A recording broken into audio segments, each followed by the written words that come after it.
Welcome to my YouTube channel. It's your girl Joan, and today we're talking about mathematics. Reasons why your child, your student, or your pupil is not doing well in mathematics. So let's run into the video. So the video will be so short. I'm going to talk about 10 reasons why this child is not doing well in mathematics. And if the video is not so long, I'm going to talk about the 10 solutions. So number one reason why the child is not doing well in mathematics is gap movement. What gap movement means is that maybe this child must have missed a class from primary 1, primary 2, primary 3, or primary 4. Maybe the child was sick, or the child is in primary 1. The child really did not understand all the topic taught in primary 1, and the child was promoted. That's why the parents need to follow your child back to back. If you notice that your child is lacking, because like in mathematics, it is sequential. If they should teach 1 to 50 in nursery 1, nursery 2 will be like 50 to 100. So if they should teach addition in primary 1, simple addition of 20 plus 32, primary 2 will be like 88 plus 104, which means it's sequential. So if the child doesn't understand the one in primary 1, okay, that's the gap movement. Either the child has missed school, or the child was, some parents, they're like, he said that brother sister was in this age, so let the child go. But you don't know their brain is different, their brain differs, their ability to understand differs. So when the child gets there, and especially some children, they are just good in mathematics. So you don't compare, please don't compare. The next one is underage admission, right? So some people, like, I think I've talked about it, the child is this age, and you start comparing that my neighbor's child is this age and is this, your neighbor child and this child are two different people.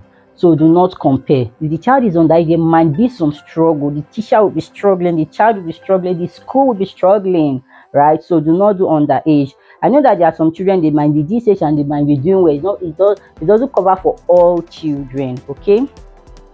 The third one here is natural preference in children, and that is it. There are some children, even if you go to the rural areas, the way they speak, you're like, how does this child know about this thing? Like the way they are just like that is natural from God, is a gift from God. I met a child recently. The child was dancing ballet dance. The child does not really know the name, but the child said, I love dancing, this stretch dance. But the child does it so well. This child has never been to a ballet school or any kind of choreography school or nothing. The child is just gifted in it. So there are some children, they like it. You don't have to, those kind of children, just put small pump and they will get it. You just introduce and they will get it. While there are some, they don't like it. So this video is about those that do not do well in mathematics, right? And secondly, the ones that does not like mathematics, they might like English. The ones that like English, they might not like mathematics. That's the world we found ourselves in, where there are some rare people that like the two. They are just balancing the two. Okay. Now it's a natural preference in teacher. Yeah. Now it is the duty of the teacher to inculcate knowledge. The way we have humans that some like mathematics, some like English, the way that same humans, they will grow to become the teacher. So if I'm your teacher and I don't like mathematics, and I'm be made to teach primary 3, which means that class primary 3 will be lacking in mathematics because I do not like mathematics. Since I don't like mathematics, which means if there is intent to maybe teach mathematics for 2 hours, I'll just teach like a little mathematics. I'm not going to go to the complicated mathematics. I'll just teach maybe 1 plus 1 or 2 plus 2 or 3 plus 2. And which I'm not supposed to do. I'm supposed to teach something like a complex mathematics. But some schools these days, they like get a separate mathematics for this entire school. That's like bigger schools and bigger school fees, right? So if the teacher does not like this, so that's technical know. That's why if you are the head of school, you go through your children's book. You know the teacher you place in different classes. You know this teacher is good in this part, you can place the teacher here. If you know this teacher is not good, so you know how to segment your teachers, right? So, and if you're a teacher watching this video, you try. You just have to try. Because of these little minds in your class, the future is in your class. Those 10, 15, 12 persons are in your class, they are the future of the world. So you just have to try. I've seen some children that you go through their mathematics book, they will not even use maybe 1/3 of the book. I'm like, why? And this child is supposed to know from the beginning to the end in this session. So the child has missed it. Result either from the school or from the teacher or something. The next one is complicated textbook. I've seen some textbook that they ought not to be. Maybe because the author is your friend, that's coming from the school head. Now you want to get a book and this person is your brother, sister, uncle, relative, husband, wife, brother, sister. You just buy the book. You don't go through the book. Are the students in my school, would they be able to comprehend this? There are some schools that run like, I think that will be my next point. I think a cumulative scheme. Okay, that's my next point.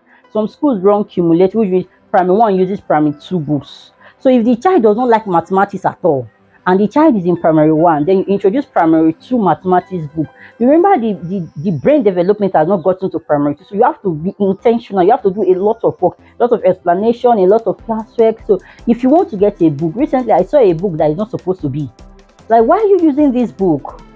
That's why I know Ministry of Education have assigned some books, but school these days is not what it used to be. Once you just, I don't know, there are some books that have not gone through testing, they just produce and so on. So check the book before you get. Sometimes the book is complicated, the examples are not, sometimes even when you solve it, it's not even solvable. The question on its own is not even correct.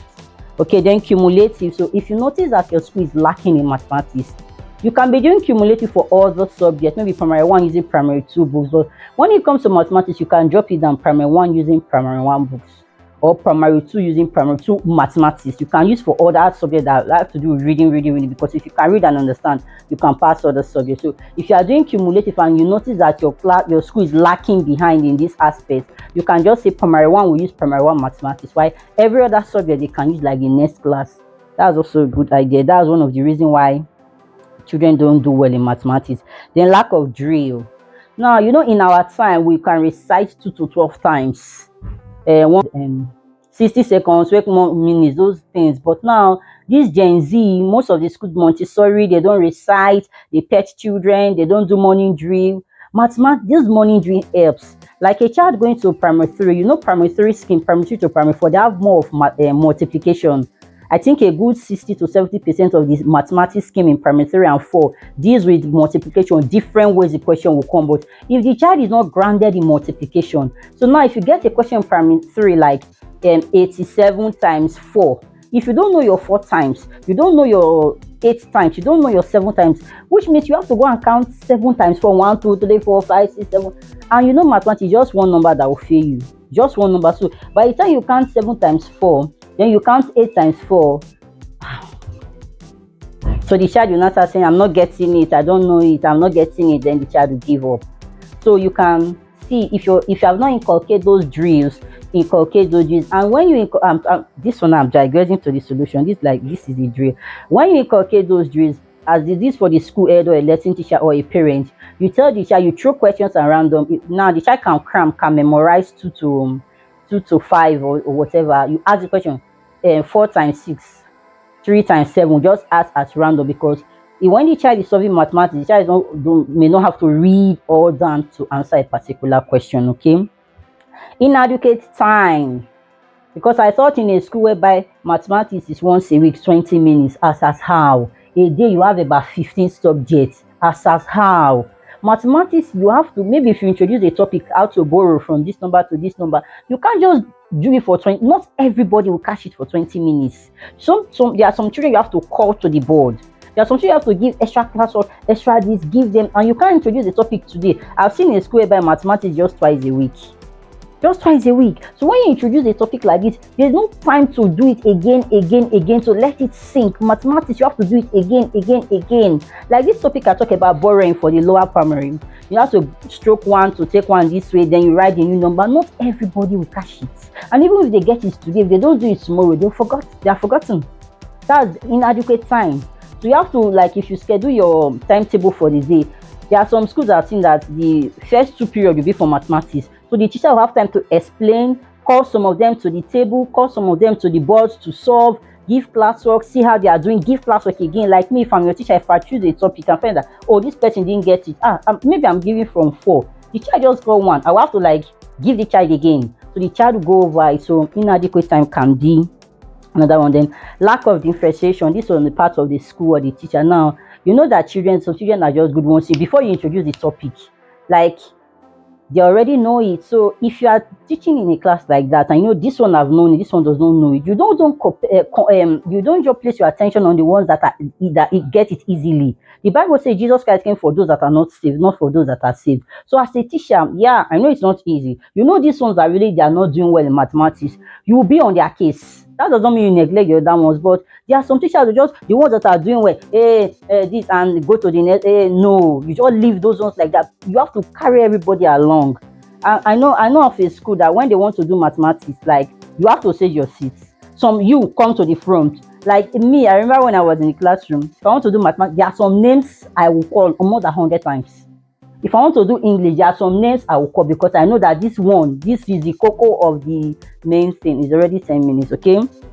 So the next one is inadequate practice time. Inadequate practice time. Mathematics should not be something of abstract learning. Sometimes, especially for the lower primary, even for the upper primary, if you are teaching something like time, you can get the word clock. Let them turn the hand this way. Mathematics, you can get them to count. You can get them, maybe they are doing like multiplication, you can get them to group.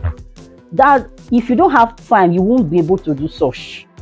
If, like, excuse me, this school that they give 20 minutes for mathematics, what time will the teacher have to introduce the topic for those little minds to understand it? Then start talking about grouping, draw this one or this, there will be no time. So mathematics needs time because it is the basis. I don't think there's any course you want to study that you don't have to. Even in your junior WAEC or whatever, you have to write mathematics. I think in the 100 level of all departments, you have to do mathematics. So mathematics is the key. The next video now will be the solution to these problems. It's already 11 minutes. Thank you. You can ask a question. If your child is in this class, there's a lack or something, or if you're a lesson teacher, like you are teaching somebody this, I can answer you with my little knowledge. Thank you. Bye.